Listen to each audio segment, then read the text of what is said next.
जी हाँ दोस्तों, अब आप लोग घर बैठे पता लगा सकते हैं कि आप लोगों को पर्सनल लोन कितना मिलने वाला है। दोस्तों अगर आप लोग भैया फर्स्ट टाइम अगर आप लोग लोन ले रहे हैं तो आप लोगों को कितने रुपए तक का यहाँ पर पर्सनल लोन मिल जाएगा, फटाफट से लोन आप लोग ले सकते हैं। अगर आप लोग भैया पहले लोन ले चुके हैं, अच्छे से आपने रीपेमेंट किया है, तो आप लोगों को कितना रुपए तक का लोन मिल जाएगा। और तीसरा जो बहुत ही इंपॉर्टेंट है भैया, अगर आप लोगों ने पहले कहीं पर लोन या कोई क्रेडिट कार्ड लिया, उसको आपने भैया डिफॉल्ट कर दिया या कहीं पर सेटलमेंट कर दिया, और फिर अगर आप लोग फिर से लोन लेना चाहते हैं तो आप लोगों को कैसे यहाँ पर सबसे फास्ट तरीका क्या है लोन लेने का, और कितने रुपए तक का भैया आप लोगों को यहाँ पर लोन मिल सकता है दोस्तों।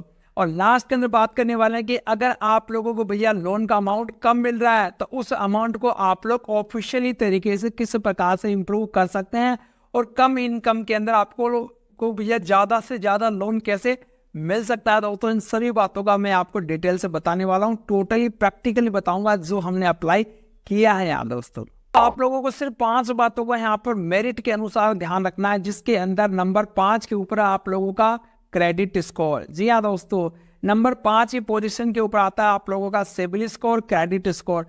अगर आप लोगों का भैया क्रेडिट स्कोर जितना 900 के पास में होगा, उतना ही आप लोगों को सबसे ज्यादा लोन का अमाउंट मिलेगा, सबसे कम रेट ऑफ इंटरेस्ट के ऊपर मिलेगा दोस्तों। नंबर 4 की बात करें भैया, आप लोगों की मंथली इनकम कितनी है दोस्तों, कि आप लोग हर महीने का कितना पैसा कमाते हैं भैया, तो नंबर 4 के ऊपर आप लोगों की डिपेंड करता है कि आपको कितना लोन मिलेगा मंथली इनकम के ऊपर दोस्तों। इनके ऊपर डिपेंड करता है आप लोगों का वर्किंग का एक्सपीरियंस कितना हो गया दोस्तों, यानी कि जितनी आप लोगों की जॉब जितनी ज्यादा पुरानी होगी, उतना ही ज्यादा आप लोगों को लोन का अमाउंट दिया जाएगा। ऐसा नहीं कि भैया हर 3-3 महीने में अगर आप लोग यहाँ पर जॉब बदल रहे हैं तो आपको लोन का अमाउंट फिर यहाँ पर कम दिया जाता है दोस्तों। नंबर 2 के ऊपर होता है दोस्तों आपकी लायबिलिटीज क्या क्या चल रही है, यानी कि पहले से ही आपकी कौन कौन सी यहाँ पर किस्तें चल रही है, कौन कौन से आपके यहाँ पर लोन चल रहे हैं, तो वो भी यहाँ पर कंसिडर किया जाता है दोस्तों। पर एक के ऊपर आता है जो सबसे इंपॉर्टेंट है भैया, वो आता है आपका लेंडर के साथ में कैसा क्या बिहेवियर है दोस्तों। अगर आप लोगों का पहले से कोई अच्छा यहाँ पर बैंक में अकाउंट है और वहीं से अगर आप लोग यहाँ पर लोन ले रहे हैं, तो आप लोगों को यहाँ पर अच्छा रिलेशन माना जाता है। आपके बैंक के अकाउंट के अंदर कैसे क्या ट्रांजेक्शन चल रहे हैं, और पहले से अगर आप लोगों ने भैया यहाँ पर उनसे लोन भी ले रखा है, तो आप लोगों के लिए थोड़ा सा यहाँ पर ट्रस्ट है वो बिल्डअप हो जाता है, तो इसलिए यहाँ पर आप लोगों को लोन का अमाउंट भी ज्यादा मिलता है दोस्तों। अब बात करते हैं भैया आप लोगों को कितने तक का या कितने अमाउंट तक का यहाँ पर लोन मिल जाता है दोस्तों। तो बेसिकली आपकी जितनी भी सैलरी है, जैसे मान लीजिए अगर आप लोग 10,000 रुपये महीने का कमाते हैं, तो आप लोगों को यहाँ पर 1 लाख रुपए से लेकर 2.5 लाख रुपए तक का या 2,40,000 रुपए तक का यहाँ पर लोन मिल सकता है दोस्तों। अब बात करते हैं भैया जो फर्स्ट टाइम ले रहे हैं, तो उनको यहाँ पर किसी प्रकार की टेंशन करने की आवश्यकता नहीं है।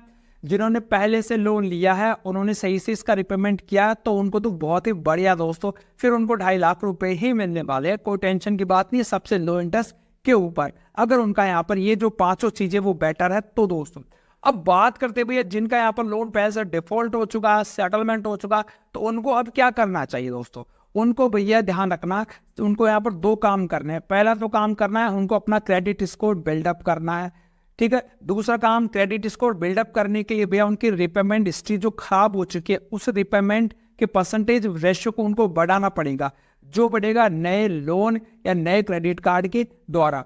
अब भैया जिन्होंने पहले से फ्रॉड हो गया या कोई गलती से हो गया, किसी मजबूरी बस कोई सेटलमेंट हो गया, कोई डिफॉल्ट हो गया, तो उनको यहाँ पर एक्चुअल में यहाँ पर बिना किसी गारंटी के लोन देने वाला कोई भी नहीं है दोस्तों। तो अब उनको भैया किसी प्रकार का या तो एफडी के ऊपर लोन लेना पड़ेगा, या कोई कोलेट्रल गिरवी रखना पड़ेगा, या जैसे कोई गोल्ड लोन वगैरह ले लिया, कोई मोबाइल इंश्योरेंस के ऊपर ले लिया, कोई बाइक इंश्योरेंस पे ले ली, कोई कार ले ली, ऐसा कुछ यहाँ पर उनको कंज्यूमर लोन वगैरह लेना पड़ेगा।